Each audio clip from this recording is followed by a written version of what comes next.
তরুণ যুবকেরা, ইসলামের প্রথম যুদ্ধ হলো, বড় গাজওয়া হলো গাজওয়ায়ে উহুদ। আল্লাহর নবী মদিনা শরীফে যাওয়ার পরে জালেমদের সঙ্গে সবচেয়ে বড় লড়াই যেটা করতে হয়েছিল, সেই লড়াইটার নাম হলো উহুদের যুদ্ধ। ভাই আমার, বদরের যুদ্ধ। হে তরুণ যুবকেরা, হে আমার মুরব্বিয়ানেরা, এই যুদ্ধে আল্লাহর নবীর সাহাবী ছিলেন মাত্র 313 জন। এই 313 জনের ভিতরে মাত্র হাতে গোনা 7-8টা মাত্র তলোয়ার ছিল। বাকি 313 জনের কাছে আর কোন যুদ্ধাস্ত্র বলতে কিছু ছিল না। এই 7-8টা মাত্র তলোয়ার, বাকি সকলের হাতেতে খাজুর গাছের লাঠি। এই লাঠি নিয়ে যুদ্ধ করতে যাচ্ছে, বুঝতে পারছেন? ইমানদারদের পাওয়ার বুঝতে পারছেন কিরকম? ইমানদারদের পাওয়ার বুঝতে পারছেন? আর যাদের বিরুদ্ধে লড়াই করছে তারা 1000-এরও বেশি। তাদের ঘোড়া আছে, তলোয়ার আছে, ঢাল আছে, যুদ্ধাস্ত্র আছে, অনেক কিছু আছে। আর তাদের সঙ্গে লড়াই হচ্ছে ইমানদারদের। কিসের জন্য? হক আর না হকের লড়াই, সত্য আর মিথ্যার লড়াই, সত্য আর মিথ্যার লড়াই। ওরা ইসলামকে মিটিয়ে দিতে চায়। ইসলাম কোনদিন আগে বেড়ে যুদ্ধের কথা বলেনি। প্রত্যেকটা যুদ্ধ ইসলামে যা আছে সব প্রতিরোধমূলক যুদ্ধ। যেখানে অন্যায় হয়েছে আল্লাহর নবী সেটা বাধা দেওয়ার চেষ্টা করেছে। বাধা দিতে গিয়ে কুফফারদের সঙ্গে লড়াই হয়েছে। হে তরুণ যুবকেরা, হে আমার বন্ধুরা, শুনে রেখে দিন বাবা, জেনে রেখে দেন, এই জায়গাটা, এই বদরের যুদ্ধের জায়গাটা, এই জায়গাটায় আমি এই কদিন আগে গিয়ে ঘুরে এসেছি। ওই জায়গায় একটা বালির পাহাড় আছে। হে তরুণ যুবকেরা, আল্লাহর নবী এই বদরের ময়দানে গিয়ে, ভাই আমার, দোস্ত আমার, আল্লাহর দরবারে রাতের বেলা সিজদায় পড়ে গেলেন। আয় আল্লাহ, ওই জালেমরা ইসলামকে মেটাতে চায়। তারা কোথায়? মক্কা থেকে আসছে মদিনা শরীফকে ধ্বংস করার জন্য। আয় আল্লাহ, এই তো আমরা মাত্র গোটা কতক মুসলমান। ইসলাম বাবা আদম নবী থেকে এসেছে, কিন্তু ইসলাম ধর্মটা আমার নবীর হাত ধরে কমপ্লিট হয়েছে। হ্যাঁ ভাইরা আমার, এই আরাফাতের ময়দানে একটা পাহাড় আছে, পাহাড়টার নাম হলো জাবালে রাহমা। জাবালে রাহমা, যে পাহাড়ে উঠে হযরতে আদম নবী দোয়া চেয়েছিলেন, 350 বছর কান্না করেছিলেন, আয় আল্লাহ আমি ভুল করেছি, তুমি যে গাছের ফল খেতে নিষেধ করেছো আমি খেয়ে ফেলেছি, আমি ভুল করেছি, আমাকে ক্ষমা করে দাও। আল্লাহ জান্নাত থেকে বের করে দিয়েছিলেন, আদম নবীকে পাঠিয়েছিলেন সিংহল, এই ভারতবর্ষের শ্রীলঙ্কা, ওখানে একটা পাহাড় আছে, আমরা বলি আদম পাহাড়, আর শ্রীলঙ্কার লোক বলে অ্যাডাম পাহাড়। তারা বলে তাদের ধর্মগুরুর পায়ের ছাপ, অনেকে অন্যান্য ধর্মের বলে তারা তাদের ধর্মগুরুর পায়ের ছাপ। আর ওই অ্যাডাম পাহাড়ে যদি কোনোদিন যান, ওই পাহাড়ে গিয়ে যে পায়ের ছাপটা পাবেন, আমাদের বিশ্বাস, আমাদের ধর্মীয় মতে সেটা হলো হযরতে আদম আলাইহিস সালাতু ওয়াস সালামের পায়ের ছাপ। আজও সেটা মানুষ উঠে দেখে, প্রায় 7 ফুট লম্বা, কম বেশি। পায়ের ছাপটা হলো 7 ফুট লম্বা, তাহলে মানুষটা কত লম্বা ছিল বুঝতে পারছেন? আদম নবী। হে তরুণ যুবকেরা, হে আমার বন্ধুরা, হযরতে আদম নবীকে জান্নাত থেকে নামানো হয়েছিল শ্রীলঙ্কায় সিংহলে।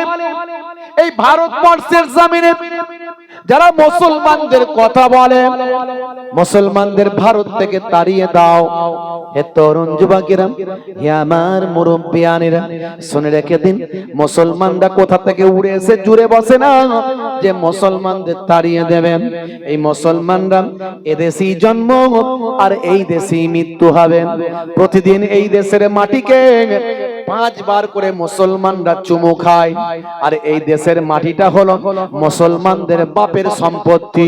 যদি বলেন এটা কেমন করে, শুনে রেখে দেন, জেনে রেখে দেন। পৃথিবীর প্রথম ব্যক্তি তিনি হলেন হযরতে আদম আলাইহিস সালাম। তাকে আমরা প্রথম পিতা বলি, আমাদের আদি পিতা বলি, আমাদের প্রথম নবী। সেই হযরতে আদম নবী মানুষ সৃষ্টি হওয়ার আগে সবচেয়ে প্রথম আদম নবীকে সৃষ্টি করা হয়েছিল। আর আদম নবীকে প্রথমে এই ভারতবর্ষের তৎকালীন যুগে অখণ্ড ভারত, সিংহল ভারতবর্ষের শ্রীলঙ্কায় হযরতে আদম নবীকে পাঠানো হয়েছিল। এই আদম নবী ভারতবর্ষে প্রথম এসেছিলেন, তাই মুসলমানদের বাপের জায়গা হলো এই ভারতবর্ষ। এটা আমাদের বিশ্বাস, এটা আমাদের বিশ্বাস। আর আজকাল তো মোটামুটি সুপ্রিম কোর্টের রায় পর্যন্ত বিশ্বাসে মাঝে মাঝে হয়, কথা ঠিক না? মানে বিশ্বাস থাকলেই রায় হয়ে যাবে। এখন আর এভিডেন্স আইন, হ্যাঁ, আর জাস্ট যুগ জামানা পড়েছে, সুপ্রিম কোর্টের বিচারপতি আর কি করবে, যদি একটু হক কথা বলে তাকে আবার অন্য অ্যাডভোকেট জুতো ছুড়ছে, দেখেছেন তো নাকি? আখেরি জামানা, পরিস্থিতি খুব খারাপ। তবে আমার আল্লাহর কৌশল বোঝা বড় দায়। আমার আল্লাহ বলছে, এ দুনিয়ার মানুষ শোনো, তোমরা যতই চক্রান্ত করো, আমি আল্লাহ হলাম সবচেয়ে বড় কৌশলকারী। জোরে বলুন সুবহানাল্লাহ। ওয়া মাকারু ওয়া মাকারাল্লাহু ওয়াল্লাহু খায়রুল মাকিরিন। আল্লাহ রাব্বুল আলামিন কোরআন মাজিদে বলেছেন, হে দুনিয়ার মানুষ, তোমরা যতই চক্রান্ত করো, আমি আল্লাহর কৌশল সবচেয়ে উপরে। এই উত্তরপ্রদেশের কানপুরে মাত্র কিছুদিন আগে বিশ্ব নবী দিবসের মিছিল হচ্ছিল। মিছিল থেকে হে তরুণ যুবকেরা, বিভিন্ন ধর্মের, বিভিন্ন সম্প্রদায়ের মানুষ তাদের ধর্মীয় মিছিল মিটিং করে, করে কি করে না? হে তরুণ যুবকেরা, মুসলমানরাও ঈদে মিলাদুন নবীর মিছিল করে, শান্তি সম্প্রীতির বার্তা মানুষের মাঝখানে দেয়। এই মিছিল করার পরে কয়েকটা আই লাভ মুহাম্মদ সাল্লাল্লাহু আলাইহি ওয়াসাল্লাম ব্যানার তারা টাঙিয়েছিল। এর মধ্যে কোনো খারাপ কিছু নাই। আমি আমার নবীকে ভালোবাসি, আপনি আপনার ধর্মগুরুকে ভালোবাসেন। কেউ বলে আই লাভ মহাদেব, কেউ বলে আই লাভ হনুমানজি, কেউ বলে আই লাভ দুর্গাজি, মাতা দুর্গাজি। ভাই আমার আই লাভ গণেশজি, কেউ বলে আই লাভ জিসাস, কেউ বলে আই লাভ মাদার টেরেসা। হে তরুণ যুবকেরা, এটা ধর্মগুরুকে ভালোবাসা, এটা কোনো অন্যায় নয়। কিন্তু হাই রে হাই, আজকে এমন এক জায়গায় আমরা এসে উপস্থিত হয়েছি যে স্বাধীনতা সংগ্রামের জন্য সবচেয়ে বেশি আলেমরা নিজেদের জীবনকে উৎসর্গ করেছেন। এই দাড়িওয়ালা টুপিওয়ালা মানুষেরা তারা দেশকে ভালোবাসা নিজেদের ঈমান মনে করে। 1450 বছর আগে আল্লাহর নবী আমাদের শিখিয়েছেন, হুব্বুল ওয়াতানে মিনাল ঈমান, দেশ প্রেম হলো ঈমানের অঙ্গ। ইতিহাস সাক্ষী দেয়, হে তরুণ যুবকেরা, হে আমার মুরব্বিয়ানেরা, সিপাহী বিদ্রোহের সময় 27,000 মুসলমানকে ইংরেজরা শহীদ করেছিল। শুধু তাই নয়, এরকম ভাবে যদি দেখেন, হাজার হাজার লক্ষ লক্ষ আলেম মুসলমানকে ইংরেজরা এই দেশের জন্য ফাঁসি কাস্টে ঝুলিয়েছিল। এ তরুণ যুবকেরা, কিছু দেশীয় ইতিহাস বিকৃত করলেও ইন্টারন্যাশনাল ইতিহাস বিকৃত করা যাবে না। আজও দিল্লির ইন্ডিয়া গেটে চলে যান, ইন্ডিয়া গেটে যদি আপনি গিয়ে দেখেন, ভাই আমার তরুণ যুবকেরা, 93,000 স্বাধীনতা সংগ্রামীদের ভাই আমার নাম সেখানে খোদাই করে লেখা আছে, যারা এই দেশের জন্য নিজেদের জীবনকে উৎসর্গ করেছেন। আমি সেখানে গিয়েও দেখে এসেছি, ইন্ডিয়া গেটে এই 93,000 স্বাধীনতা সংগ্রামী শহীদদের নামের ভিতরে প্রায় 63,000 কম বেশি মুসলমান বিপ্লবী শহীদদের নামটা সেখানে লেখা আছে। মুসলমানদের অবদান ইতিহাস অস্বীকার করতে পারবে না। মোল্লাদের ভালো লাগে না, মোল্লাদের ভালো লাগে না, বলে এপিজে আব্দুল কালাম লোকটা ভালো ছিল। তো ওটা তো মোল্লাই ছিল রে বাবু। এপিজে আব্দুল কালাম কি মোল্লা ছিল না? মোল্লাই ছিল। তাহলে মোল্লাদের ভালো লাগে না? হ্যাঁ, লড়াই কিন্তু হিন্দু মুসলমানের নয়, লড়াই খ্রিস্টান জৈন বৌদ্ধের লড়াই নয়, লড়াই হচ্ছে এক শ্রেণীর সাম্প্রদায়িক একটা দল বেরিয়েছে, সেই দল মুসলমানদের বিরুদ্ধে শুধু নয়, সংবিধানের বিরুদ্ধে লড়াই করছে তারা। আর সংবিধানকে বাঁচিয়ে রাখা শুধু মুসলমানদের দায়িত্ব নয়, এটা সবাইয়ের দায়িত্ব।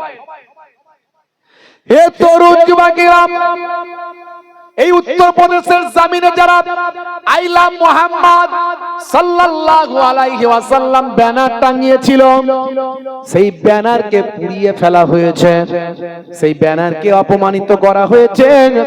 যারা প্রতিবাদ করেছিল তাদেরকে মারা হয়েছে, আঘাত করা হয়েছে, তাদেরকে জেলে দেওয়া হয়েছে, এমনকি তাদের ঘরবাড়িগুলো অনেকের বুলডোজার দিয়ে ভাঙা হয়েছে। হে উত্তরপ্রদেশের যোগীজি, আমি আপনার কাছে বলতে চাই, আপনি কটা নবীর ব্যানার ছিঁড়ে ফেলবেন, পুড়িয়ে দেবেন? সারা ভারতবর্ষে তাকিয়ে দেখুন, সারা পৃথিবীতে তাকিয়ে দেখুন, কোটি কোটি আই লাভ মুহাম্মদ সাল্লাল্লাহু আলাইহি ওয়াসাল্লাম ব্যানার পৃথিবীর মানুষের দেওয়ালে দেওয়ালে, ঘরে, নগর সগরে তারা টাঙিয়েছে। শুধু তাই নয়, মুসলমান সারা পৃথিবীতে 200 কোটি কম করে মুসলমান আছে, আরো কয়েকশো কোটি মানুষ যারা নবীকে ভালোবাসে, প্রত্যেকের হৃদয়ের ভিতর আই লাভ মুহাম্মদ সাল্লাল্লাহু আলাইহি ওয়াসাল্লাম লিপিবদ্ধ হয়ে গেছে। যত আঘাত করবে মুসলমান, তত নবী নবী করবে। কথা ঠিক না বল? মুছে দিতে পারবে না, মুছে দিতে পারবে না। নবীর গোলামরা নবীর মহাব্বতে ব্যানার টাঙিয়েছে বলে তাদের মেরেছো, জেল খাটিয়েছো, আঘাত করেছো, বুলডোজার চালিয়েছো। আল্লাহ বলছে, আমি কত বড় কৌশলকারী, তোরা কি চক্রান্ত করবি? দেখ, একটা বড় মোল্লাকে তোদের কাছে পাঠাচ্ছি, বড় মোল্লা। এই আফগানিস্তান থেকে একটা বড় মোল্লা এসেছিল না, শুনে জোরে বলে, নাম কি? আফগানিস্তানের বিদেশ মন্ত্রী মোল্লা আমির খান মুত্তাকি এসেছিল উত্তরপ্রদেশে, গিয়েছিল দেওবন্দ মাদ্রাসায় এবং আগ্রা থেকে শুরু করে আরো অনেক জায়গায়। যে যোগীজি ভাই আমার নবীর গোলামদের উপর অত্যাচার করেছে, সেই যোগীজি ওই আমির খান মুত্তাকি নবীর গোলামকে সম্মান, রেসপেক্ট করে প্রত্যেক জায়গায় ঘুরিয়ে ঘুরিয়ে ঘুরিয়ে দেখিয়েছে। আমার আল্লাহ বলছেন, যে নবীর গোলামকে তোরা মারলি, সেই নবীর গোলামকে তোরা আবার স্যালুট করবি। দেখেছে আল্লাহর কৌশল? আমার আল্লাহর কৌশল সবার উপরে, কিন্তু আমরা ভালো হতে পারছি না। আমরা যদি প্রকৃত আল্লাহওয়ালা হয়ে যেতাম, প্রকৃত যদি নবী প্রেমিক হয়ে যেতাম, আমাদের দিকে বাঁকা চোখে তাকানোর ক্ষমতা কারো ছিল না। কারণ নবীর গোলাম, নবীর গোলাম, নবী হলেন পৃথিবীর শ্রেষ্ঠ মহামানব। সেই নবীর গোলাম কখনো অন্যায় কাজ করে না, আর কোন মানুষও তার সঙ্গে অন্যায় করতে পারে না, যদি প্রকৃত নবীর গোলাম হয়। খাজা গরিব নওয়াজের সঙ্গে কেউ অন্যায় করতে পেরেছে? সবাই তাকে স্যালুট করতে হয়েছে। বরপীর আব্দুল কাদের জিলানী কেমন নবীর গোলাম? কেউ অন্যায় করতে পেরেছে? যে নবী বরপীর সাহেবের সঙ্গে বিয়াদবি করতে গেছে, তাকে স্যালুট করে আসতে হয়েছে। মুজাদ্দিদুজ্জামান পীর আবু বকর সিদ্দিক রাহমাতুল্লাহ আলাইহি, আপনাদের দাদা হুজুর কেবলা, কেউ তার সঙ্গে বিয়াদবি করতে পেরেছে? যে করার চেষ্টা করেছে সে তাকে স্যালুট করে এসেছে। নবীর যদি গোলাম আমরা হয়ে যেতাম প্রকৃত, আমাদের অপমান করতে এসে তারা স্যালুট করে চলে যেত। দুর্ভাগ্য, আমরা নবীর গোলাম ঠিক মতো হতে পারছি না।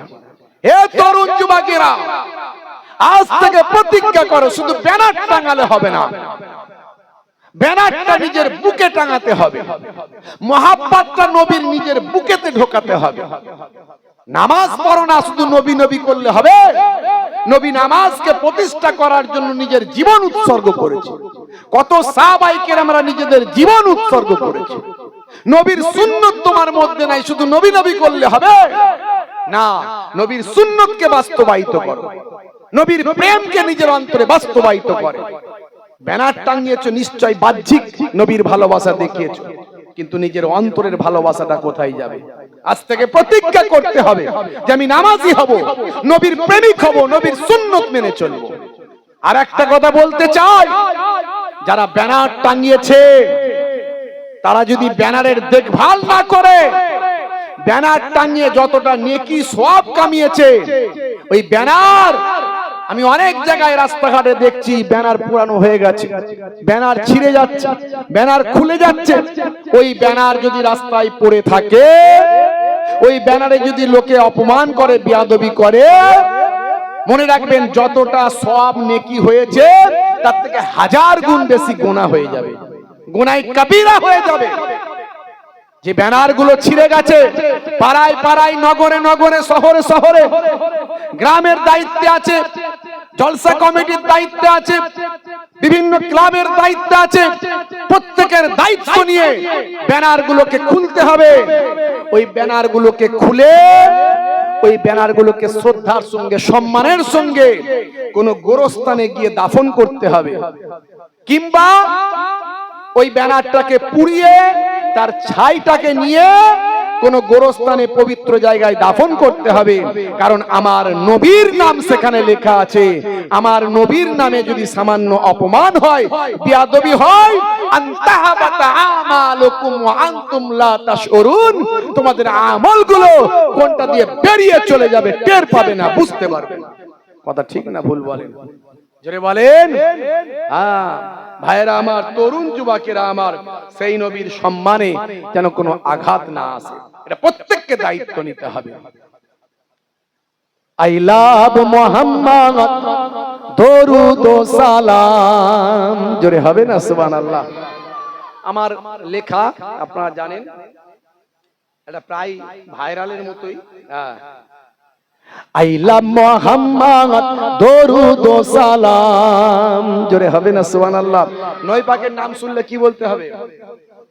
জোরে বলেন, কি বলতে হয়? সাল্লাল্লাহু আলাইহি ওয়াসাল্লাম। নবী পাকের নাম শুনলে কি বলতে হয়? সাল্লাল্লাহু আলাইহি ওয়াসাল্লাম। একবার দরুদ শরীফ পড়ে নেন তো, আল্লাহুম্মা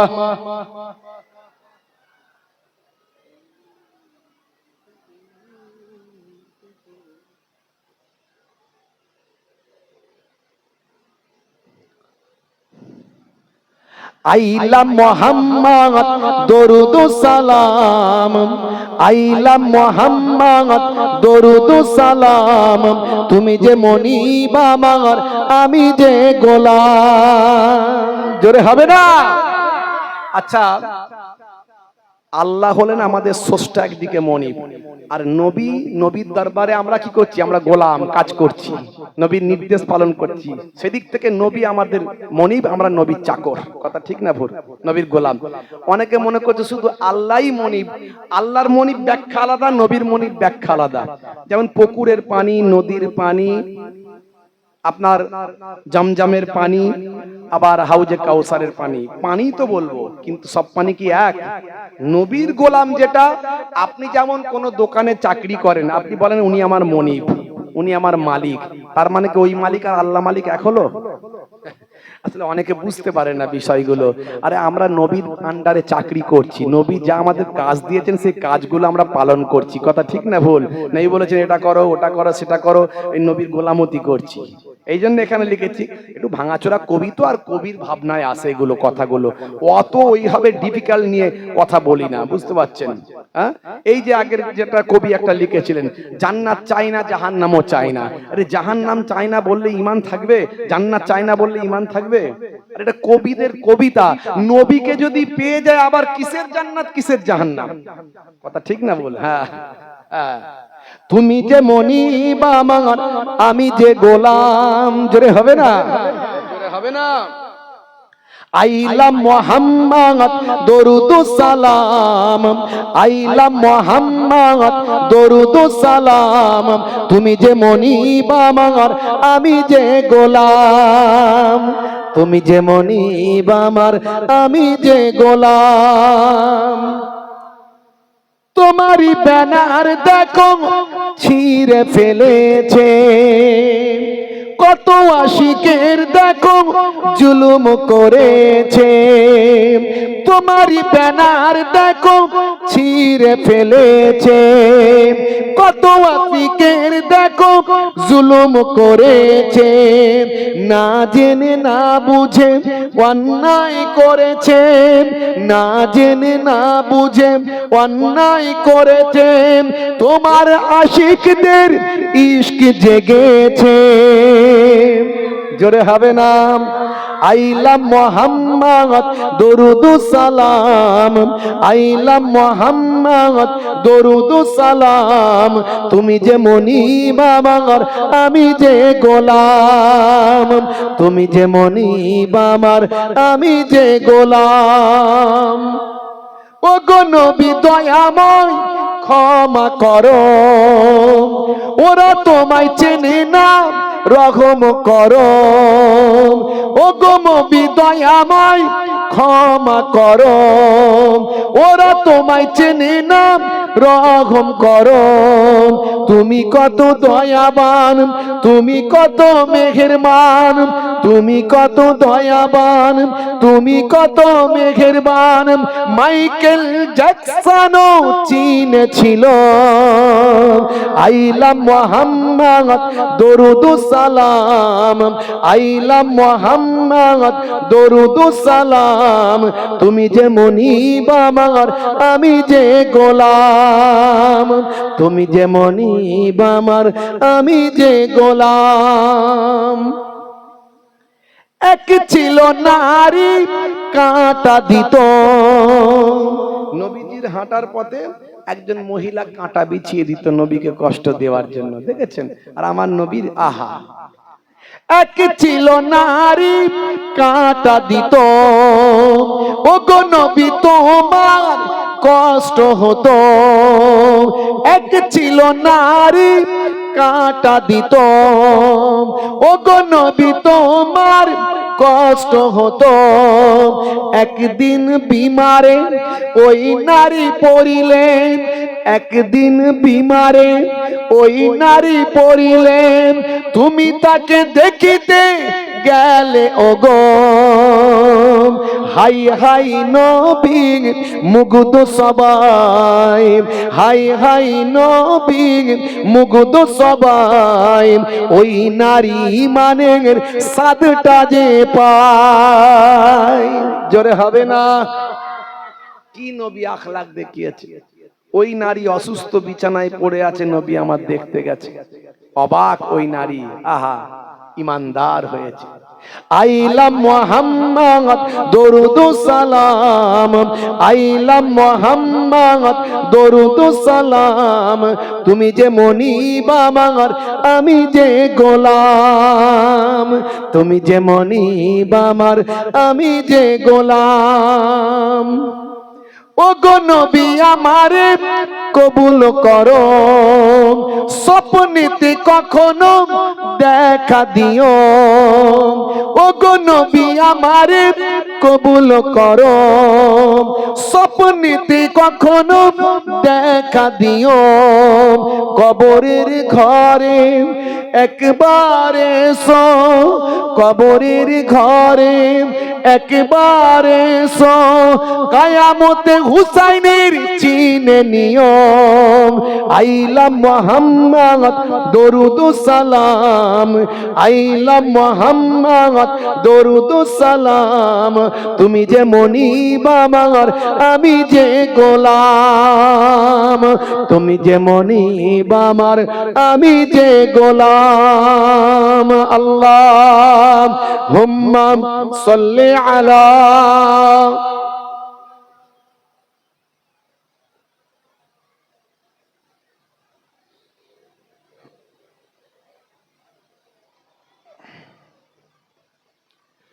হে তরুণ যুবকেরা, হে আমার বন্ধুরা, শুনে রেখে দিন বাবা, জেনে রেখে দেন হে মুসলমান। এই বদর প্রান্তরে আমি গিয়েছিলাম, আপনাদের যেটা বলছিলাম এই অল্প কিছুদিন আগে আমি গিয়েছিলাম সে বদরের যেখানে যুদ্ধ হয়েছিল সেই জায়গাটা আমি গিয়ে দেখলাম আবু জাহিল, যে কুয়াতে আবু জাহিলকে নিক্ষেপ করা হয়েছিল। 70 জন জালেম, ইসলামের বড় বড় শত্রু, আমার নবীর বড় বড় শত্রু, জানের দুশ্মন, সেই জায়গায় হত্যা হয়েছিল। ওই কুয়াতে একসঙ্গে আবু জাহিলের সঙ্গে তারাও সেখানে শুয়ে আছে, তারাও সেখানে শহীদ হয়ে, তারাও সেখানে হত্যা হয়ে পড়ে আছে। সারা পৃথিবীর নবী প্রেমিকেরা সেই কুয়াতে গিয়ে থুতু নিক্ষেপ, ইট নিক্ষেপ, ঢিল নিক্ষেপ করে আসে। হে তরুণ যুবকেরা, হে আমার মুরব্বিয়ানেরা, ভাই আমার বদরের যুদ্ধ শুরু হবে, আল্লাহর নবী রাতের বেলা সিজদায় পড়ে গেলেন। আয় আল্লাহ, এই অল্প সংখ্যক মুসলমান ইসলাম এসেছে বাবা আদম নবী থেকে। সমস্ত নবীরা ছিলেন মুসলমান, সমস্ত নবীরা ইসলাম মেনেছেন, কিন্তু ইসলাম কমপ্লিট হয়েছে আমাদের নবীর হাত ধরে। বিদায় হজের সময় এই আরাফাতের ময়দানে যে পাহাড়টা আছে, এই পাহাড়টার নাম হলো জাবালে রাহমাত। 350 বছর হযরতে আদম নবী কান্নাকাটি করেছেন। ভাই আমার শেষে যখন তিনি জাবালে রাহমাত এই আরাফাতের ময়দানে পাহাড়ে উঠেন, ভাই আমার নিশানা করা আছে, এই পাহাড়ে একটা নিশানা আছে, ওই জায়গায় হযরতে আদম নবীর দোয়াটা কবুল হয়েছিল। সেইখানে বসে বসে হযরতে আদম নবী আল্লাহর দরবারে দোয়া চান, আয় আমার আল্লাহ, 350 বছর কাঁদলাম, এখনো তুমি আমার দোয়া কবুল করলে না, তুমি আমাকে ক্ষমা করলে না। আজ আমি তোমার দরবারে দোয়া চাই। আমার একটা বিশেষ কথা মনে পড়েছে, যখন তুমি আমাকে জান্নাতে রেখেছিলে, আমি জান্নাতের দরজায় দরজায় তোমার নামের সঙ্গে একটা নাম আমি দেখতে পেতাম, তিনি হবেন আখিরি জামানার পয়গম্বর, আমার পরবর্তী প্রজন্মের আমারই সন্তান, কিন্তু তাকে আপনি অনেক সম্মান দেবেন, শেষ নবী বানাবেন, নবীদের নবী বানাবেন, ইমামুল আম্বিয়া বানাবেন। সেই আখিরি জামানার পয়গম্বরের নামটা আপনার নামের সঙ্গে আমি দেখেছিলাম জান্নাতের দরজায় দরজায়, সেই নবীর নাম আমি দেখেছিলাম। আমার আল্লাহ, সেই আখিরি জামানার পয়গম্বর, জগতের শেষ নবী জনাবি মুহাম্মদ মুস্তাফা সাল্লাল্লাহু আলাইহি ওয়াসাল্লামের ওসিলা দিয়ে আপনার কাছে দোয়া চাই, আপনি আজকে আমার দোয়াটা কবুল করে আমাকে ক্ষমা করে দেন। আমার আল্লাহ বললেন, হে নবী, হে আমার আদম, শুনে রেখে দাও, জেনে রেখে দাও, আজকে তুমি এমন একটা ওসিলা নিয়ে এসেছো, এমন একটা উদাহরণ দিয়েছ, এমন একটা উপমা দিয়েছ, এমন একটা মাধ্যম নিয়ে এসেছ, যেটা আমি আর বদলে দিতে পারলাম না, যেটা আমি আর ফেলে দিতে পারলাম না, যেটা আর অস্বীকার করতে পারলাম না। হে আদম, যাও, আমার আখিরি জামানার পয়গম্বরের খাতিরে তোমাকে ক্ষমা করে দিলাম। হযরতে আদম আলাইহিস সালামকে এই জাবালে রাহমাতে আমার আল্লাহ ক্ষমা করেছিলেন, দোয়া কবুল হয়েছিল। দোয়া কবুল হওয়ার পরে মাথা তুলে দেখলেন জেদ্দার দিক থেকে মা হাওয়া আলাইহিস সালাতু ওয়াস সালাম হেঁটে হেঁটে জাবালে রাহমাত পাহাড়ের দিকে আসছে। আদম নবীকে শ্রীলঙ্কায় ফেলেছিলেন, আর মা হাওয়া আলাইহিস সালাতু ওয়াস সালামকে জেদ্দায় নামিয়েছিলেন। 350 বছর পর মোলাকাত হলো। ভাইরা আমার, এই পাহাড়ে বিদায় হজের ভাষণ দিয়েছিলেন আমাদের নবী 1,20,000 সাহাবার সামনে। আর সেই সময় আল্লাহ রাব্বুল আলামিন আয়াত নাজিল করলেন, আল ইয়াউমা আকমালতু লাকুম দীনাকুম ওয়া আতমামতু আলাইকুম নি'মাতি ওয়া রাদিতু লাকুমুল ইসলাম দীনা। ইসলাম কমপ্লিট করলেন আল্লাহ, এই আয়াত নাজিল করলেন। তার মানে ইসলাম ছিল বাবা আদম নবী থেকে, কিন্তু ইসলাম কমপ্লিট হলো আমার নবীর হাত ধরে বিদায় হজের দিনে। জোরে বলুন সুবহানাল্লাহ। আরাফাতের ময়দানে জাবালে রাহমাত পাহাড়ে। হে তরুণ যুবকেরা, সেই নবী বদরের ময়দানে আপনারা আমার নবী সিজদায় পড়ে গিয়ে আল্লাহর দরবারে বলেন, আল্লাহ अगर ये चंद नफूस मिट जाए तो कयामत तक तू ना पूछा जाएगा। এই অল্প সংখ্যক মুসলমান যদি শেষ হয়ে যায় কিয়ামত পর্যন্ত আপনাকে আল্লাহ বলে ডাকার কেউ থাকবে না। আমার আল্লাহ বললেন, হে আমার হাবিব, মাথা তুলুন, মাথা তুলুন, এই যুদ্ধে আমি আল্লাহ আপনাকে জয়দান করব। শুধু তাই নয়, কুফফারদের বড় বড় নেতা, কুফফারদের বড় বড় লিডার কোন জায়গায় মরে পড়ে থাকবে সেই জায়গাগুলো আমি আপনাকে দেখিয়ে দিলাম। ফারিস্তা জিবরাইল আলাইহিস সালাম যুদ্ধের আগে ফল ঘোষণা করলেন এবং জালেমরা কোথায় মরে পড়ে থাকবে সেগুলো দেখিয়ে দিলেন। নবী আবার সাহাবীদের দেখিয়ে দিলেন। শুধু তাই নয়, আমার আল্লাহ জানিয়ে দিলেন এই যুদ্ধে ফারিস্তারা আপনার সঙ্গে সহযোগিতা করবে। জোরে হবে না? এই বদরের ময়দানে একটা বালির পাহাড় আছে, বালি। এই বালির পাহাড়ে আমি উঠেছিলাম।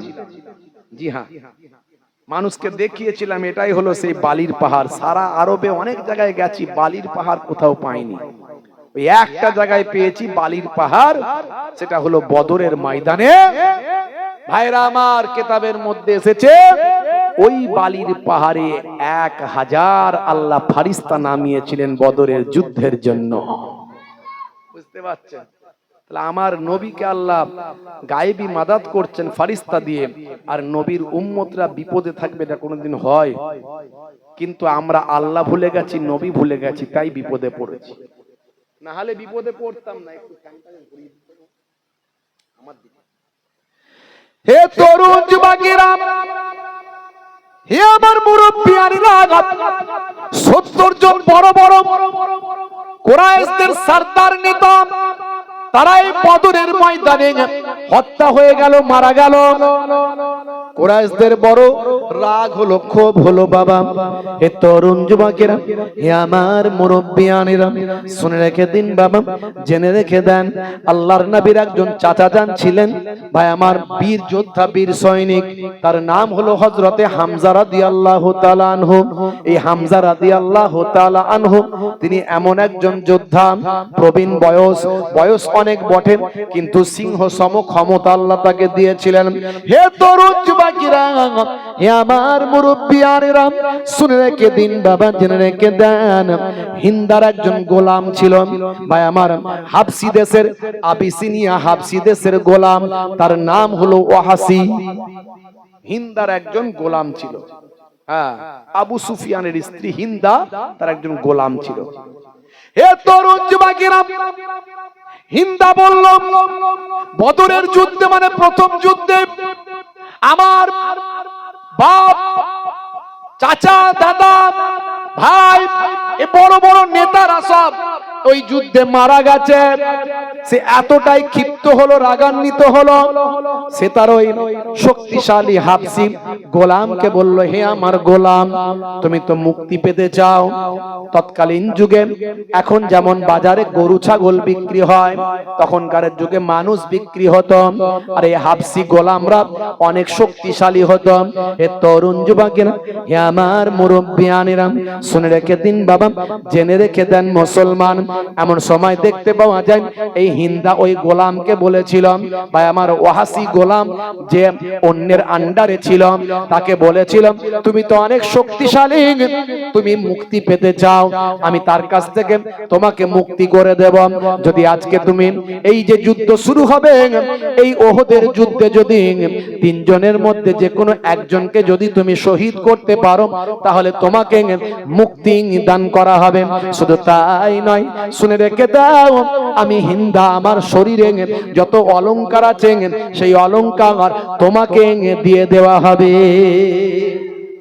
বিখ্যাত, শক্তিশালী, দীর্ঘদেহী, ভাই আমার, এই লড়াকু যোদ্ধা ওয়াহাসি চিন্তা করলো, হায় রে হায়, আমি যদি মুক্তি পাই তাহলে আমার কপাল খুলে যাবে। আমি তো গোলাম, আমাকে এরা কত অত্যাচার করে, কত কটু কথা বলে, আর আমারই বন্ধু হযরতে বেলাল, হযরতে বেলাল সে ইসলাম গ্রহণ করে সে আজকে আজাদ, কত সম্মান তার, সে কত ইজ্জত, তাকে মুসলমানরা কত সম্মান করে, সে সব জায়গায় তাদের কাছে বসতে পারে, তাদের আলোচনা গল্প গুজবে থাকতে পারে, তাদের মধ্যে কথা কথোপকথন বাক্যালাপ করতে পারে। আর আমি এক গোলাম, এই কুফারেরা আমার মনিবেরা আমাকে কাছে বসতে দেয় না, আমাকে গোলামের মতো মনে করে, চাকর মনে করে, আমাকে দূরে দূরে রাখে, কটু কথা বলে, ভাষা খারাপ করে। যাক, আমি বাবা যদি গোলামি থেকে মুক্তি পাই আমার জীবন ধন্য হবে। ভাইরা আমার, তার মুসলমানদের সঙ্গে কুফারদের সঙ্গে কোনো লেনা দেনা কিছু ছিল না, কিন্তু সে বড় শক্তিশালী লোক ছিল ওয়াহশী। হে তরুণ যুবকেরা, আমি একটু নবী প্রেমের কথা শুধু বলছি। মুসলমান কেমন নবীর প্রতি প্রেম ভালোবাসা রাখতে হবে, এই ওয়াহশীর কথা বলতে গিয়ে একটু আলোচনা করে দিচ্ছি। হে তরুণ যুবকেরা, হে আমার মুরব্বিয়ানেরা, শুনে রেখে দিন বাবা, জেনে রেখে দিন বাবা। এমন সময় ভাই আমার ওয়াহশী প্রতিজ্ঞাবদ্ধ হলো, হিন্দার সঙ্গে প্রতিজ্ঞাবদ্ধ হলো, আমি আপনার কথা রাখবো, আপনি আপনার কথা রাখবেন। ভাই আমার আবিসিনিয়া থেকে একটা ভাই আমার নিজের শক্তিশালী একটা বল্লাম নিয়ে এসেছিল, সে নিজে হাতে করে ওই বল্লামটা সব জায়গায় নিয়ে ঘুরে বেড়াতো।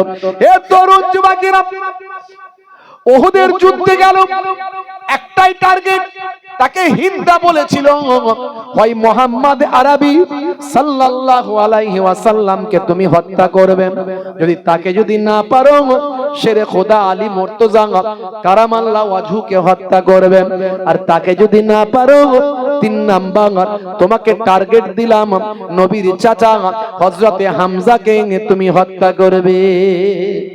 ওয়াহশী চিন্তা করলো, নবী মুহাম্মদ আরবিকে তো হত্যা করতে পারবো না সাল্লাল্লাহু আলাইহি ওয়াসাল্লাম, কারণ নবীর সঙ্গে তো অনেক নবীর সাহাবীরা সঙ্গে থাকে, নবীর গায়ে টাচ করতে গেলে সাহাবীরা নিজেদের জীবনটা উৎসর্গ করবে, সেই নবীর কাছাকাছি যাবার ক্ষমতা আমি ওয়াহশীর হবে না।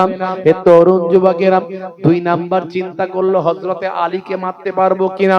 চিন্তা করলো, হাই রে হাই, হযরতে আলীর সামনে যাওয়া মানে আজরাইল ফারিস্তার সঙ্গে মুলাকাত করা, না না না না, হযরতে আলীর সঙ্গে পেরে উঠতে পারবো না। তাহলে একমাত্র রাস্তা রইল ওই সিংহ সম প্রবীণ ওই যোদ্ধা, নাম হলো হযরতে হামজা রাদিয়াল্লাহু তাআলা আনহু। এই হামজা রাদিয়াল্লাহু তাআলা আনহুর একটা দুর্বলতা ওয়াহশী জানতো। ওয়াহশী চিন্তা করলে একটা দুর্বলতা আছে হযরতে হামজার। কি দুর্বলতা?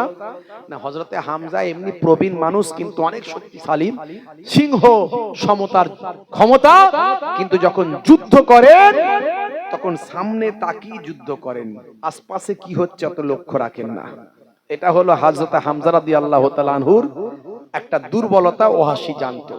তাই ঠিক করলো, আমি পারলে হযরতে হামজাকেই হত্যা করতে পারবো। হে তরুণ যুবকেরা, প্রবল গতিতে যুদ্ধ চলছে, সে আমি উহুদের ময়দানটাও গিয়ে দেখে এলাম। হে তরুণ যুবকেরা, আল্লাহর নবীর সামান্য একটা কথার অবজ্ঞা করার জন্য যে 50 জন তীরন্দাজকে আল্লাহর নবী ওই গিরিতে দাঁড় করিয়েছিলেন পাহাড়ের উপর, যুদ্ধে জয় হোক পরাজয় হোক তোমরা ওই গিরিপথ কখনো ছাড়বে না, ওই পাহাড় থেকে নামবে না, 50 জন তীরন্দাজ তোমরা দাঁড়িয়ে থাকবেন, কোনোভাবে জালেমরা যাতে ঘুরে না আসতে পারে। হে তরুণ যুবকেরা, প্রথম তবকায় যুদ্ধে জয়লাভ মুসলমানদের হলো, কিন্তু আল্লাহর নবীর কথা তারা ভুলে গেল, মনে করলো যুদ্ধে তো জয় হয়ে গিয়েছে। ওই 50 জন তীরন্দাজ পাহাড় থেকে গিরিপথ ছেড়ে দিল। আর সে সময় হযরতে খালিদ বিন ওয়ালিদ তিনি ঈমান কবুল করেননি, তখন মুসলমানদের নেতা ছিলেন না, বরং তিনি কুফফারদের নেতা ছিলেন। হযরতে খালিদ বিন ওয়ালিদ তিনি ভীষণ প্রথম থেকেই তিনি একজন মেধা এবং একজন ভাই আমার উচ্চ মেধা সম্পন্ন এবং পরিকল্পনাকারী এবং ভবিষ্যৎ প্রণয়নকারী এবং এবং দূরদৃষ্টি সম্পন্ন, সুমেধা সম্পন্ন, শক্তিশালী বীর যোদ্ধা ছিলেন। সেই সময় তিনি পেছন দিক থেকে ঘুরে এসে মুসলমানদের উপর নতুন কায়দায় ঝাঁপিয়ে পড়ে 70 জন মুসলমান সাহাবী সেদিন শহীদ হয়েছিল। হে তরুণ যুবকেরা, হযরতে হামজাকে প্রথম থেকেই টার্গেট করেছিল ওয়াহাশী। ওয়াহাশী হলো এমন একজন যোদ্ধা, সে কারো সঙ্গে যুদ্ধ তেমন করতো না। ভাই আমার, যুদ্ধের ময়দানে একটা টার্গেট করে নিত, যাকে টার্গেট করত তাকে কেবল আঘাত করত, অন্য কারো সঙ্গে তার কোনো লেনা দেনা ছিল না। হযরতে হামজাকে দেখলো যে 3 জন কুফারে কুরাইশ, বড় বড় কুরাইশদের বড় বড় সরদার নেতা জালেমদের হযরতে হামজা কচু কাটা করছেন। ওয়াহাশী আস্তে আস্তে আড়াল করে এদিক ওদিক সামলে ম্যানেজ করে ওই তার আবিসিনিয়ার সেই বিখ্যাত ভাই আমার, ওই যে আপনার হাবসি, ওই বললাম একটু লাফিয়ে যত শক্তি ছিল ভাই আমার, বড় দুটো তিনটে নিঃশ্বাস নিয়ে হযরতে হামজা রাদিয়াল্লাহু তাআলা আনহুর দিকে নিক্ষেপ করলো। আর তার এতটাই লক্ষ্য তীক্ষ্ণ ছিল যে হযরত হামজা রাদিয়াল্লাহু তাআলা আনহু ওয়াহাশীর আঘাতে শহীদ হয়ে গেলেন। ইন্না লিল্লাহি ওয়া ইন্না ইলাইহি রাজিউন। আল্লাহর নবী খুব কষ্ট পেয়েছিলেন এই যুদ্ধে, বুঝতে পারছেন? নবী পাকের হেলমেটে আঘাত লেগেছিল, দান্দান মোবারক শহীদ হয়েছিল। এই ঘটনা আপনাদের জানা আছে। ওয়াইস কুরুনি হুজুর, তিনি সেই ইরাকের জমিন থেকে, কুর্ন শহর থেকে যখন জানতে পারলেন আমার নবীর দান্দান মোবারক শহীদ হয়েছে, হযরত ওয়াইস কুরুনি হুজুর নিজের দাঁতগুলো ভাঙতে শুরু করেছিলেন। কোন দাঁত ভেঙেছে চিন্তা করে সব কটা দাঁতই তিনি ভেঙে ফেলেছিলেন। নবীর জামানা পেয়েছিলেন, কিন্তু মা অসুস্থ ছিলেন বলে হযরত ওয়াইস কুরুনি হুজুর নবী পাকের দিদার করতে পারেননি, তাই নবী পাকের সাহাবী হতে পারেননি, কিন্তু আফজাল তাবেঈ হয়েছিলেন। জোরে বলুন সুবহানাল্লাহ। আল্লাহর নবীর সাহাবীদের দিদার পেয়েছিলেন। এবং আল্লাহর নবী হযরত ওয়াইস কুরুনির পরিচয় সাহাবীদের হযরত আলী মুর্তজা এবং আবু বকর, হযরত ওমর ফারুককে দিয়েছিলেন। ওয়াইস কুরুনির সিম্পটম গুলো বলেছিলেন এবং বলেছিলেন ওয়াইস কুরুনি যদি দোয়া করে, ছাগলের পাল পরিমাণ যে গায়ে পোশাক, যে লোম থাকে, এই লোম পরিমাণ সওয়াব, লোম পরিমাণ গুনাহ মাফ ওয়াইস কুরুনির দোয়াতে আমার আল্লাহ আমার উম্মতের কবুল করে নেবেন। এবং নিজের গায়ের জুব্বাটা ওয়াইস কুরুনি হুজুরের জন্য আল্লাহর নবী পাঠিয়েছিলেন। হযরত ওমর ফারুক, হযরত আলী মুর্তজা হুজুর নিয়ে এসেছিলেন। তো সেই কত কষ্টের দিন নবী আমার গেছে ইসলামকে টিকিয়ে রাখার জন্য, নামাজকে টিকিয়ে রাখার জন্য, যাতে কোরআনকে টিকিয়ে রাখার জন্য, মসজিদ মাদ্রাসা টিকিয়ে রাখার জন্য, ঈমানকে টিকিয়ে রাখার জন্য।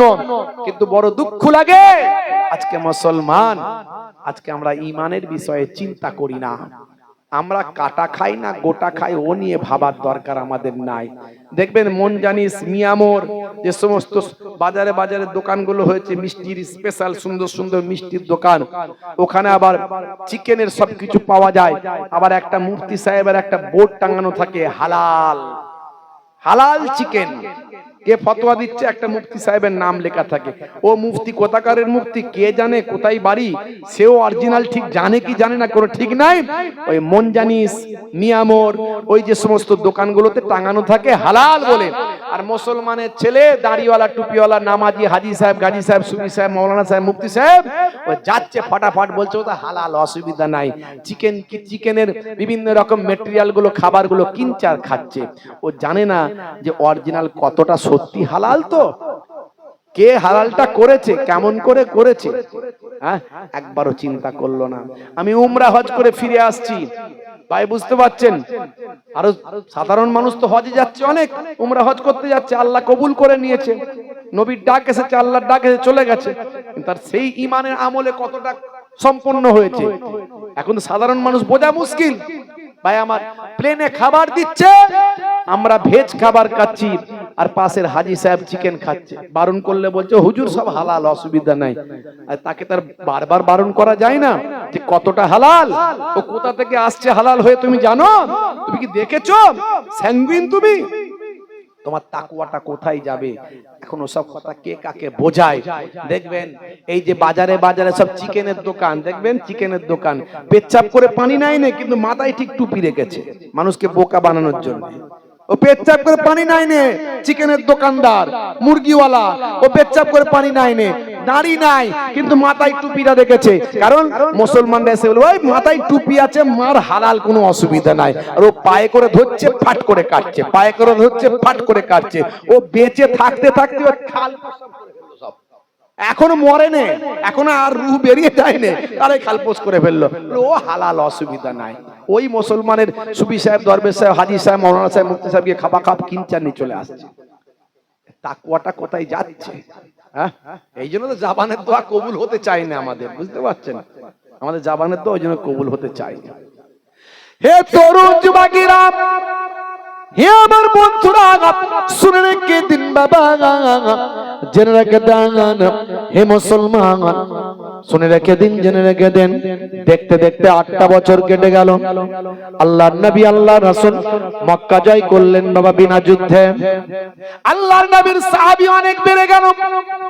হে তরুণ যুবকেরা, নবী আমার যখন মক্কা বিজয় করলেন 8ম হিজরিতে, আল্লাহর নবী, আল্লাহর রাসূল মক্কা বিজয়ের পর সবাইকে আমভাবে ক্ষমা করেছিলেন। মক্কার মানুষদের সবাইকে আমভাবে ক্ষমা করেছিলেন, কিন্তু 5 জন নারী আর 6 জন পুরুষের উপর আল্লাহর নবী ফতোয়া দিয়েছিলেন তাদেরকে কতল করে দাও। 5 জন নারী আর 6 জন পুরুষ, যারা এত বড় ইসলামের দুশমন ছিল, আল্লাহর নবী তাদেরকে ক্ষমা করেননি, সবাইকে ক্ষমা করেছিলেন, আম ক্ষমা, কিন্তু এই 6 জনকে তোমরা কতল করে দাও। এ হলো সবচেয়ে বড় জালেম, এদের আমি ক্ষমা করি না। তার মধ্যে হিন্দা ছিল, তার মধ্যে ওয়াহাশির নাম ছিল। হে তরুণ যুবকেরা, হে আমার মুরব্বিয়ানেরা, ওয়াহাশি পালিয়ে গিয়েছিল। সে মদিনার পাশাপাশি তাদের একটা গোত্রে এসে থেকেছিল, নিজে মাথা চাপা দিয়ে ঘুরে বেড়াতো যাতে মুসলমানরা ওয়াহাশিকে না চিনে নেয়। হে যুবকেরা, শুনে রেখে দেন, একদিন আল্লাহর নবীর সামনে এসে হাজির হলো, মাথাটা চাপা দিয়ে, চোখটা চাপা দিয়ে, মাথাটা মুখটা চাপা দিয়ে, কেউ যাতে চিনতে না পারে। আল্লাহর নবীর সামনে এসে, দয়ার নবীর সামনে এসে বসে বলেন, ইয়া রাসূলুল্লাহ, হাবিবাল্লাহ, আপনি দয়ার নবী, মায়ার নবী, রাহমাতুল লিল আলামিন, আমি ওয়াহাশির কি ক্ষমা হবে না? আমি ইমানদার হতে চাই, আমি মুসলমান হতে চাই। আল্লাহর নবী বললেন, হে ওয়াহাশি, তুমি মুসলমান হতে চাও, তুমি কালেমা পড়তে চাও, তোমার ক্ষমা হয়ে যাবে। জোরে হবে না? দেখেছেন আমার নবী কি রহমত, কি দয়ার নবী।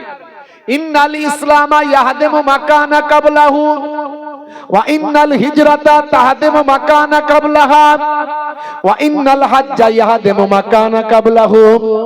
इस्लाम मिटा देता है अगले गुनाहों को, हिजरत मिटा देता है अगले गुनाहों को, हज मिटा देता है अगले गुनाहों को। हजरत वाहिसी, हे तरुण जुबकेरा, अल्लाहर नबीर सामने से नबीर हाथे कालेमा पड़ेंगे, ईमानदार हो जाए। আল্লাহর নবী বললেন, হে ওয়াহাশি, তুমি তো আমার চাচা জানকে হত্যা করেছিলে, শহীদ করেছিলে। ওয়াহাশি মাথাটা নিচু করে, চোখ ভরা পানি, বুক ভরা বেদনা নিয়ে বলেছিল, ইয়া রাসূলুল্লাহ, হাবিবাল্লাহ, আমি জাহেলিয়াতের কারণে, আমি জাহেলি হওয়া, জাহেলি যুগের কারণে, জিহালাতের কারণে, মূর্খতার কারণে আমি বুঝতে পারি না আমি আপনার চাচা জানকে হত্যা করেছি। ইয়া রাসূলুল্লাহ, হাবিবাল্লাহ, তবে আমি প্রতিজ্ঞা করছি যে বললাম দিয়ে ইসলামের একজন উৎকৃষ্ট মানুষকে আমি হত্যা, শহীদ করেছি, সেই বললাম দিয়ে ইসলামের একজন নিকৃষ্ট মানুষকে আমি হত্যা করব।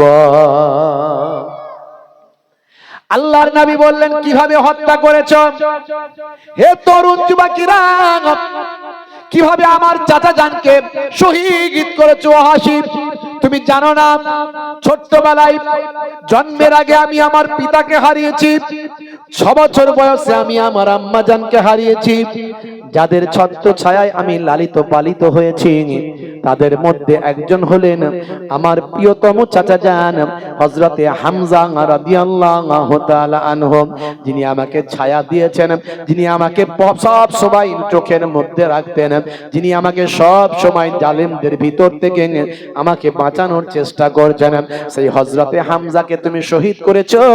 হে ওয়াসি, তুমি কেমন করে আমার চাচা জানকে শহীদ করেছো একবার শোনাও। হে তরুণ যুবকেরা, ওয়াসির চোখ পড়া পানি বলতে শুরু করলেন কিভাবে তিনি তার চাচা জানকে শহীদ করেছেন। হিন্দার নির্দেশে মুক্ত হওয়ার, আজাদ হওয়ার নেশা আমার মাথায় চেপে গেল। আমি সব সময় চিন্তা করতাম যে হে তরুণ যুবকেরা, ওয়াসি সব সময় ভাবতো আমার বন্ধু বেলাল সে কেমন আজাদ হয়ে ঘুরে বেড়াচ্ছে, তার মধ্যে কোন ভাই আমার গোলামির বেরি তার পায়েতে নাই, সে আজাদ অবস্থায় থাকছে, কত সম্মান সে পাচ্ছে, সে একবারে নিশ্চিন্তে ঘুরে বেড়াচ্ছে। আর আমি হলাম গোলাম, আমি গোলামের মধ্যে আছি, গোলামের বেরি আমার পায়েতে আটকে আছে। আমিও যদি আজাদ হয়ে যাই আমার সংসার হবে, আমার সুন্দর একটা জীবন হবে। এই চিন্তায় আমি বিভোর ছিলাম।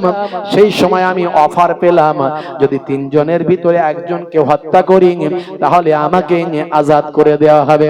আমি ঠিক করলাম হযরতে হামজা সিংহ সম আপনার চাচাজিকে আমি শহীদ করলাম। হুজুর জাহালাত মূর্খতার কারণে এটা আমি করেছি। তারপর কি করেছিলাম, হিন্দা এসে উপস্থিত হয়েছিল। আমি হযরতে হামজার কলিজার উপর, বুকের উপর খঞ্জর চালিয়েছিলাম, বুকের ভিতর থেকে খঞ্জর চালিয়ে কলিজাখানা বের করেছিলাম। সে কলিজাখানা বের করে আমি হিন্দার হাতে দিয়েছিলাম। হিন্দা চিবিয়েছিল, ইয়া রাসূলুল্লাহ, হাবিবাল্লাহ, আল্লাহর নবী। চাচা জানের এই করুণ ঘটনা শুনে ঝরঝর করে নবী আমার কাঁদতে শুরু করলেন। কেঁদে কেঁদে বললেন, হে ওয়াসি, আমি তোমাকে ক্ষমা করে দিলাম, কিন্তু শোনো, তুমি আর জীবনে কখনো আমার সামনে আসবে না, কারণ তোমাকে দেখলে আমার চাচা জানের কথা মনে পড়ে যাবে। যতদিন ওয়াসি আমার নবীকে পেয়েছে, সামনে আর কোনোদিন আসে, পেছনে আসতেন, পেছনে বসতেন, গাছের আড়ালে থাকতেন, পাতার আড়ালে থাকতেন, আল্লাহর নবীকে দূর থেকে দেখতেন, কাছে আর আসতেন না। নবীর প্রেম তার ভিতরে এমন চলে আসলো, ছটফট ছটফট করতো, সব সময় কাঁদতেন, সব সময় কাঁদতেন। আর চিন্তা করতেন যে বললাম দিয়ে ইসলামের একজন উৎকৃষ্ট মানুষকে আমি শহীদ করেছি, সেই বললাম দিয়ে যেন আমি ইসলামের একজন নিকৃষ্ট মানুষকে হত্যা করতে পারি। হে তরুণ যুবকেরা, হে আমার বন্ধুরা, হে আমার মুরব্বিয়ানিরা, শুনে রেখে দিন বাবা, আল্লাহর নবীর ইন্তেকালের পরে বিভিন্ন জালেমদের আবির্ভাব হলো।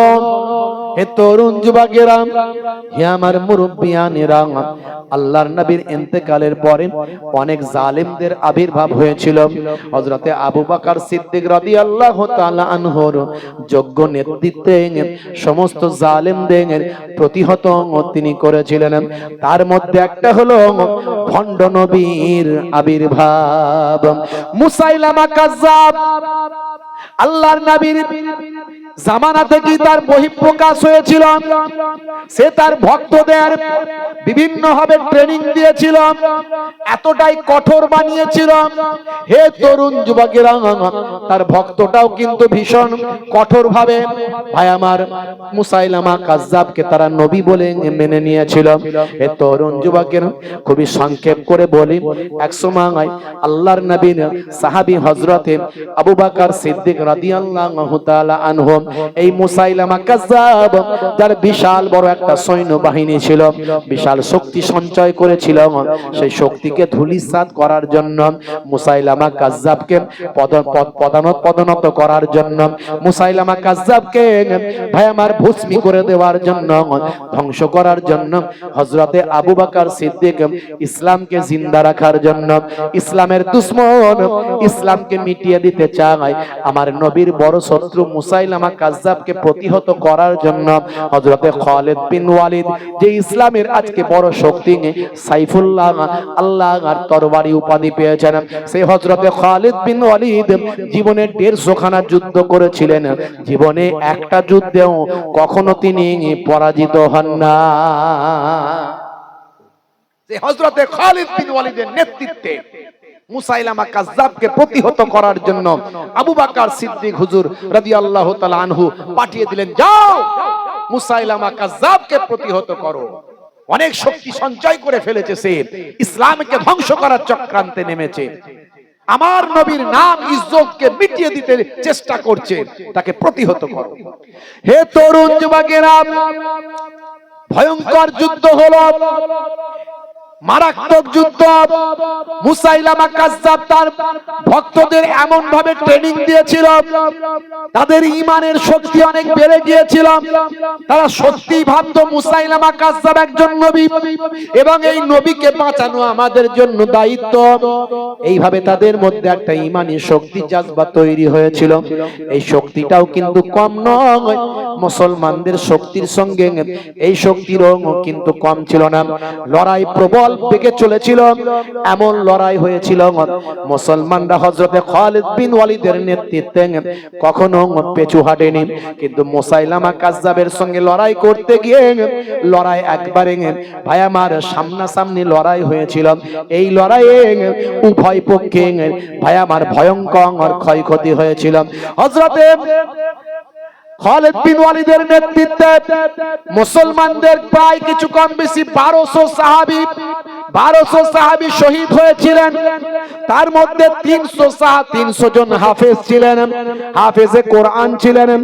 হে তরুণ যুবকেরা, হযরতে খালিদ বিন ওয়ালিদ চিন্তা করলেন, এই যুদ্ধে এভাবে জয়লাভ করা তো সম্ভব নয়, এ তো ভয়ঙ্কর যুদ্ধ, হাজার হাজার মানুষ মারা যাচ্ছে, কিন্তু এইভাবে তো যুদ্ধ করা সম্ভব নয়।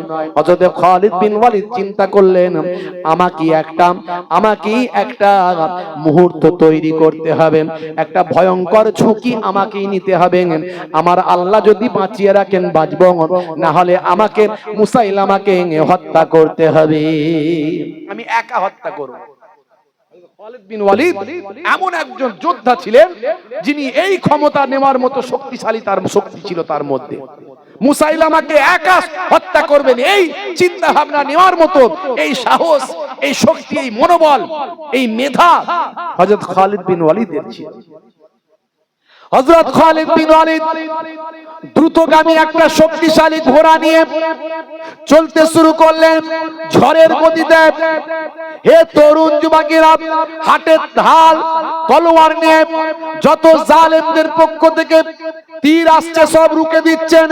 হে তরুণ যুবকেরা, হে আমার মুরব্বিয়ানেরা, শুনে রেখে দিন বাবা, জেনে রেখে দিন বাবা, একজন বড় যোদ্ধা ভাই আমার কুফফারদের মুসাইলামা বিন কাযযাবদের, একজন মুসাইলামা কাযযাবদের বড় যোদ্ধা যখন হযরতে খালিদ বিন ওয়ালিদের দিকে একটা বড় বল্লাম উঁচিয়ে আসছে ঘোড়াতে সাওয়ার তাকে শহীদ করার জন্য, সেই সময় মুসলমানদের ভিতর থেকে একটা ভাই আমার তীরন্দাজ তীর নিক্ষেপ করে ওই বাবা মুসাইলামা কাযযাবের বড় যোদ্ধার গলায় নিক্ষেপ করল, সঙ্গে সঙ্গে সে মাটিতে লুটিয়ে পড়ল। হযরতে খালিদ বিন ওয়ালিদ তার পরিকল্পনা চেঞ্জ করে ফেললেন। তিনি ভাই আমার সঙ্গে সঙ্গে তীর দিয়ে যুদ্ধ করা, তলোয়ার যুদ্ধ করা বাদ দিয়ে সঙ্গে সঙ্গে তার পড়ে যাওয়া ওই যে বললাম সেটাকে কুড়িয়ে নিলেন। কুড়িয়ে নিয়ে ঘোড়ার উপর থেকে ভাই আমার লাফিয়ে উঠলেন এবং সকলের মাথার উপর দিয়ে ঘিরে থাকা মুসাইলামা কাযযাবের দিকে বাতাসের গতিতে কয়েকটা দম নিয়ে সেই বড় ভাই আমার বললামটা ছুঁড়ে দিলেন। কিন্তু অল্পের জন্য মুসাইলামা কাযযাব বেঁচে গেল, তার বডিগার্ড তার সঙ্গে যে ছিল সে সেখানে পড়ল, মারা গেল। এই ঘটনা মুসাইলামা কাযযাবের ভিতকে নড়িয়ে দিয়েছিল, তাদের মনোবলকে ধ্বংস করেছিল।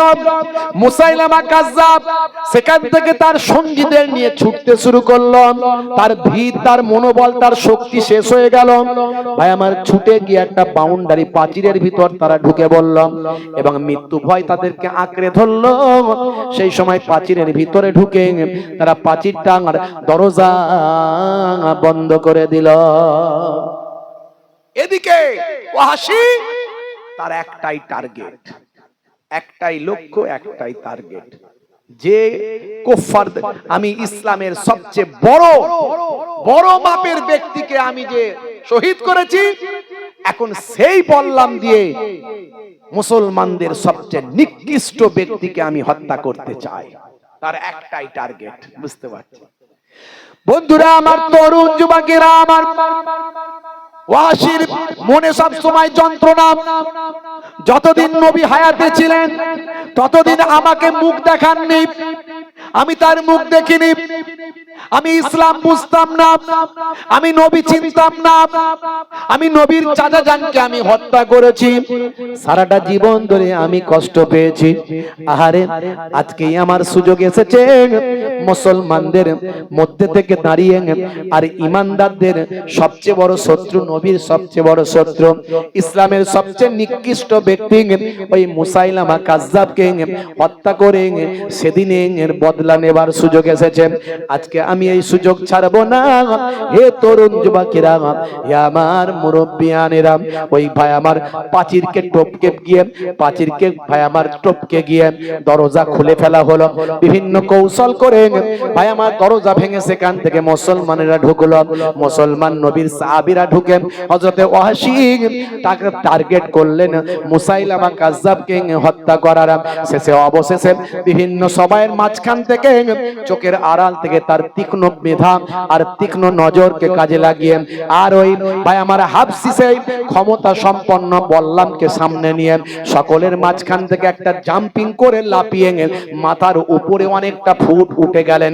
উঠে গিয়ে উপর থেকে সকলের মাথার উপর দিয়ে ভেদ করে মুসাইলামা কাজ্জাবকে তিনি হত্যা করলেন।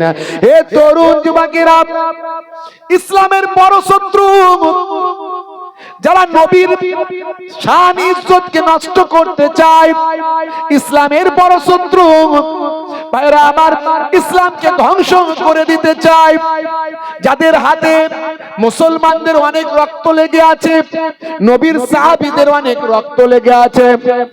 হযরতে ওয়াহশী যখন এই জালেমকে হত্যা করলেন, এই অপরাধীকে হত্যা করলেন, করে সেই বল্লামটাকে আকাশের দিকে তুললেন, তুলে বললেন কতালতু খায়রান নাস, কতালতু খায়রান নাস আর কতালতু শাররান নাস।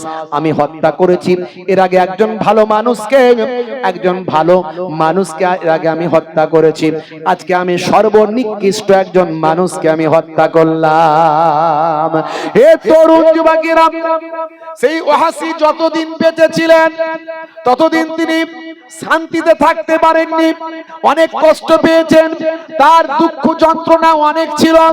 আল্লাহর নবী তাকে সামনে বসতে দেননি, পেছনে বসো বাবা, আমার সামনে তুমি আসবে না। এই যে তাকে আঘাত কষ্ট পেয়েছেন সারাটা জীবন, তার কিছুটা মুসাইলামাকে হত্যা করে কিছুটা ঠান্ডা হয়েছিল, কিন্তু হযরতে ওয়াহশী অনেক হায়াত পেয়েছিলেন, কিন্তু আল্লাহর নবীর সামনাসামনি বসা হয়নি, নবী তার সামনাসামনি নেয়নি, এর জন্য বড় তার কষ্ট হয়েছিল। হে তরুণ যুবকেরা, হে আমার মুরব্বিয়ানেরা, হযরতে ওয়াহশী বলেন আমি তারপর থেকে আমি মদিনা শরীফে থাকতাম না, আমি নবী পাকের রওজা মোবারকে যেতাম না, আমার মনে বড় কষ্ট হতো। আরে আমি আমার নবী পাকের কলিজার টুকরা চাচা জানকে আমি নিজে হাতে শহীদ করেছি। হে তরুণ যুবকেরা, হযরতে ওয়াহশী তিনি আর মদিনা শরীফে থাকতেন না, তিনি চলে গিয়েছিলেন তার দেশের বাড়ি, সেইখানে তিনি থাকতেন। এমন সময় এই যুদ্ধের পরে হযরতে ওয়াহশী স্বপ্নের মধ্যে দেখছেন আল্লাহর নবীর সঙ্গে দেখা হয়েছে। আল্লাহর নবী বলছেন, ওয়াহশী তুমি আমার পেছনে কেন, তুমি আমার সামনে এসো। যত দুঃখ যন্ত্রণা আমার হৃদয়ে ছিল, তুমি ইসলামের একজন নিকৃষ্ট জালেমকে হত্যা করে সেটা ঠান্ডা করে দিয়েছ। ভাইরা আমার, তরুণ যুবকেরা আমার, হযরতে ওয়াসি কেমন নবী প্রেম ছিলেন। আপনি বলবেন যুদ্ধের ওয়াজ করছেন হুজুর। ভাই আমার, যুদ্ধের মধ্যে খারাপ কিছু থাকে না। যুদ্ধ অন্যায়কে প্রতিহত করে। যুদ্ধ সব ধর্মের মধ্যে আছে। আপনি যদি জিসাসের ধর্ম যদি দেখেন, সেখানেও যুদ্ধের কথা পাবেন। আপনি মহাভারত, আপনি যদি মহাভারত, রামায়ণ মহাভারত পড়েন, সেই অর্জুনের কথা যদি পড়েন, সেখানে দেখবেন অর্জুনকে যুদ্ধের কথা বলা হচ্ছে। যুদ্ধটা খারাপ নয়। যুদ্ধ মানে অন্যায়ের বিরুদ্ধে প্রতিহত করা। এই যুদ্ধ মানে মনের যুদ্ধ হয়। এই যুদ্ধ মানে হাত দিয়ে যুদ্ধ হয়। এই যুদ্ধ মানে মুখ দিয়ে যুদ্ধ হয়। পরিবেশ, স্থানকাল, পাত্র অনুযায়ী যুগে যুগে যুদ্ধ হয়েছে, এখনো যুদ্ধ চলছে। লড়াই বিভিন্ন পদ্ধতিতে হয়। আইনের লড়াই হয়, কলমের লড়াই হয়, মুখের লড়াই হয়, হাতের লড়াই হয়, তলোয়ারের লড়াই হয়, আবার বর্তমানে বোম বারুদের লড়াই হয়। কথা ঠিক না ভুল? তবে লড়াইটা করতে হবে অন্যায়ের বিপক্ষে, ন্যায়ের পক্ষে। সেই লড়াই আল্লাহর মাদাদ থাকবে। কথা ঠিক না ভুল? বন্ধুরা আমার, তরুণ যুবকেরা আমার, কেমন নবী প্রেম ছিল, কেমন তাদের মধ্যে নবী প্রেম ছিল, সাহাবীদের মধ্যে নবী প্রেম ছিল। আমি একটা নবী প্রেমিকের উদাহরণ আপনাদের মাঝখানে দিলাম, যে অনেক ওয়াজ করেছে, বিজ্ঞান ভার্সেস ইসলাম, অনেক বড় বড় অথার পণ্ডিতদের আলোচনা করেছি, নায়ক গায়ক খেলোয়াড় প্লেয়ারদের আলোচনা করেছি। আজ আমি সে আলোচনা করিনি। আজ এই নবী প্রেমের কথা বললাম। নবী প্রেম শুধু মুখে দেখালে হয় না, দুটো ব্যানার টাঙিয়ে দিলে হয় না। নবী প্রেম অন্তরে দরকার। সারাটা জীবন হযরতে ওয়াসি আল্লাহর নবীর সামনে আসতেন না। কেমন নবী প্রেম ছিল, তার হৃদয়টাকে কুড়ে কুড়ে খেয়েছিল। আমি যাব না সামনে, নবী আমাকে যেতে বারণ করেছে। কি প্রেম, কি মহাব্বত! সব সময় নবীর প্রেমকে অন্তরে নিয়ে জ্বালিয়ে রাখতেন। আর আজকে আমরা মুসলমান সেই নবীর প্রেম ভুলে গেছি। আমরা দুটো ব্যানার টাঙ্গিয়ে দিই, বছর একবার জলসা করে দিই, মিলাদুন নবীতে চাঁদা দিয়ে দিই, ভাবি যে নবীর হক আদায় হয়ে গেছে। অথচ আমরা সেই নবীর একটা সুন্নতকে ঠিকভাবে মান্যতা দিতে পারছি না, পালন করতে পারছি না। আমরা বেনামাজি হয়ে যাচ্ছি, নামাজ পড়ছি না। এই জন্য আজকে আমাদের এত বিপদ মুসিবত আসছে। ভাইরা আমার, আজ থেকে প্রতিজ্ঞা করুন নামাজ ছাড়বেন না। বলুন ইনশাআল্লাহ। আজ থেকে প্রতিজ্ঞা করুন নামাজ ছাড়বেন না। যে নবী নামাজকে প্রতিষ্ঠা করার জন্য আল্লাহর নবীর ৭০ জন সাহাবী ওহদের ময়দানে শহীদ হলেন। হযরত হামজাকে শহীদ হতে হয়েছে, বড় বড় সাহাবীদের শহীদ হতে হয়েছে সেই নামাজকে কায়েম করার জন্য। আমার নবীর সঙ্গে কুফফারদের কোনো শত্রুতা ছিল না। কুফফারেরা আমার নবীকে বড় ভালোবাসতো, মানতো, বলেছিল যে তুমি এই সব ছেড়ে দাও, তুমি কি চাইবে বলো, সুন্দরী স্ত্রী চাও সেটাও দেব, বড় নেতা হতে চাও নেতা বানিয়ে দেব, ধনী হতে চাও ধন দৌলত দিয়ে দেব। আমার নবী বলেছিলেন আমি দায়িত্ব পেয়েছি, আল্লাহ আমাকে দায়িত্ব দিয়েছেন, সমাজ থেকে অন্যায়কে দূরীভূত করতে হবে, সমাজ থেকে কুসংস্কার দূর করতে হবে, আল্লাহ যে এক সেটা প্রচার করতে হবে। যাকে তাকে খোদা বললে হবে না, সেটা আমাকে প্রচার করতে হবে। কে মানলো কে মানলো না সেটা পরের ব্যাপার, আমি ঘাট ধরে জোর করে মানাচ্ছি না, আমাকে এটা প্রচার করতে হবে। তোমরা আমার প্রচারে বাধা দিচ্ছ, তোমরা আমার প্রচারে বাধা দিচ্ছ। আল্লাহর নবীকে বলা হয়েছিল যা চাইবে সেটা দেব। আল্লাহর নবী বলেছিলেন যদি আমার এক হাতে সূর্য আর এক হাতে চন্দ্র দেওয়া হয় তবু আমি আল্লাহর একত্ববাদের প্রচার বন্ধ করব না। দেখেছেন সেই নবীর কত কষ্ট করেছেন। আজকে প্রতিজ্ঞা করুন নবীকে ভালোবাসা দেখাতে গেলে আমাদের নামাজি হতে হবে। নামাজি হয়ে যান, গায়েবী মাদাত পাবেন। নবীর সুন্নতওয়ালা হয়ে যান, গায়েবী মাদাত পাবেন। বলুন ইনশাআল্লাহ। আল্লাহ আমাদের কবুল করেন। বলুন আল্লাহুম্মা আমিন। বলুন আল্লাহুম্মা আমিন। ভাইরা আমার, অনেক আলোচনা ছিল, একটু নবী প্রেমের আলোচনা আপনাদের কাছে আজকে করলাম। আজ থেকে নবী প্রেমকে আমাদের ভিতরে লালিত পালিত করুন। যে নবীর জন্য আমরা কলেমা পেয়েছি, নামাজ পেয়েছি, রোজা পেয়েছি, সেই নবীকে ভালোবাসুন। নবীকে ভালোবাসতে গেলে নামাজি হন, নবীকে ভালোবাসতে গেলে সুন্নতওয়ালা হন। অনেক সুন্নতের কথা আমি বলেছি, ইন্টারনেট খুঁজলে ২০-২৫ হাজার বক্তব্য আমার পাবেন। আমি অনেক সুন্নতের কথা বলেছি, তবে আজকে আমি একটা সুন্নতের কথা বলবো। কবরে গেলে কোন সুন্নত দেখা যাবে না যত সুন্নতের কথা আমি বলেছি। একটা সুন্নত দেখা যাবে, সেটা হলো মুখের দাড়ি। মুখের দাড়ি, অনেকে দাড়ি রাখতে লজ্জা পান, আমি বলবো লজ্জা পাবেন না। বড় রাখতে যদি অসুবিধা মনে হয় ছোটই রাখুন। এখন তো দাড়ি ফ্যাশন। বিরাট কোহলি দাড়ি রেখেছে, হরভজন সিং দাড়ি রেখেছে, লিওনেল মেসি দাড়ি রেখেছে। ভাই আমার, বড় বড় অথার, পণ্ডিত, নায়ক, গায়ক, খেলোয়াড়, প্লেয়ার, নেতা, মন্ত্রী দাড়ি রেখেছে। আপনার কিসের লজ্জা? বড় রাখতে পারেন না, ছোট রাখুন। ইমানি শক্তি যেদিন বেড়ে যাবে সেদিন মুহিবুল্লাহ হুসাইনের থেকে বড় নারী হয়ে যাবে। দাড়ির মধ্যেও সায়েন্স আছে, আমি এর আগে বলেছি। অস্ট্রেলিয়ার ব্রিসবেন ইউনিভার্সিটি অফ কুইন্সল্যান্ড, সেখানে দাড়ি নিয়ে গবেষণা হয়েছিল যে ইসলামে দাড়ি রাখাটা বাধ্যতামূলক করা হয়েছে। কেন? বড় বড় অথার, পণ্ডিত, বড় বড় ভাই আমার যত ইসলামিক স্পিরিচুয়াল ব্যক্তিত্ব আছে তারা সব দাড়ি রাখে। কারণটা কি? তারা দাড়ি নিয়ে গবেষণা করে দেখছে সূর্য থেকে একটা অতি বেগুনি রশ্মি পৃথিবীর মাটিতে আসে, যেটা মানুষের স্কিনে বড্ড ব্যাড ইফেক্ট তৈরি করে। যাদের মুখে দাড়ি আছে তাদের মুখটা ওই দাড়ির জন্য মুখটা ওই স্কিন ওই ইফেক্ট থেকে, অতি বেগুনি রশ্মির ইফেক্ট থেকে দাড়ির কারণে মুখটা অনেকটা নিষ্কৃতি পায়। জোরে বলুন সুবহানাল্লাহ। শুধু তাই নয়, এখানে আমাদের সবচেয়ে সূক্ষ্ম সূক্ষ্ম নার্ভ গুলো আছে। বারবার যদি ব্লেড আর আপনার কি বলে খুর চালানো হয়, আমাদের এই নার্ভের সঙ্গে ব্রেনের, চোখের সব যোগাযোগ, এটা আমাদের স্বাস্থ্যের, ব্রেনের, চোখের ক্ষতি হতে পারে। এটা সায়েন্স বলছে, স্বাস্থ্য বিশেষজ্ঞরা বলছে। আরো অনেক ভাই আমার কারণ আছে। তাহলে দাড়ি রাখার মধ্যেও যুক্তি আছে, বিজ্ঞান আছে, বাস্তবতা আছে। আমি আপনাকে বলছি না যে খুব বড় বড় দাড়ি রাখবেন, যদি সেই ইমানি শক্তি এখন না আসে, পরে আসে, পরে রাখবেন, কিন্তু এখন ছোট হলেও রাখুন। আজ মারা গেলে কাল দুদিন কবরে দেওয়ার পর মুনকার নাকির ফারিস্তা বলবে মান রব্বুকা, দেখতে পাবে মুখে নবীর সুন্নত বলে ছোট হলেও দাড়িটা রাখা, হতে পারে ওই দাড়িটাই হবে নাজাতের জারিয়া। জোরে হবে না? ভাইরা আমার, তরুণ যুবকেরা আমার, মুরব্বিয়ানেরা আমার, যাই হোক আপনাদের খেদমত থেকে বিদায় নেব। যাওয়ার আগে সেই নবী পাকের মহাব্বতে একটু দান সাদকা করুন বাপ। দান সাদকা করলে বিপদ কেটে যায়, দান সাদকা করলে দোয়া কবুল হয়, দান সাদকা করলে যারা কবরে চলে গেছে তাদের মাগফিরাত হয়, দান সাদকা করলে